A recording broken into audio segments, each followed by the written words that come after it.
Warga Komplek Ika Residence Kelurahan Bukit Baru, Kecamatan Ilir Bar 1 Palembang, gerah dengan pencurian pakaian dan barang-barang lain yang ditempatkan di teras rumah. Dari rekaman CCTV, warga menyebarkan video pencurian hingga ramai di media sosial. Satu pelaku membawa kabur pakaian yang dijemur dan sandal di salah satu rumah warga, kemudian lari melewati semak-semak yang ada di sebelah rumah. Menurut korban, pencurian ini terjadi pada Minggu malam lalu. Korban pencurian mengaku sering mengalami hal tersebut termasuk warga lain.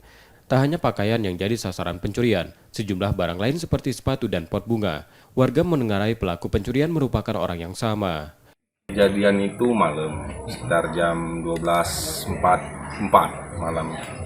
Nah, memang dari kejadian itu kan masuk notifikasi di CCTV itu kan semenit. Jarak dari aku keluar itu tidak dapat lagi tapi uangnya. Lari gak Lari, benar. Lari ini kemana? Memang sempat kami telusuri malam itu kan.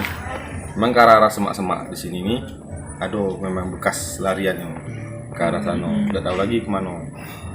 Meski ramai di media sosial, warga belum melaporkan pencurian itu ke polisi.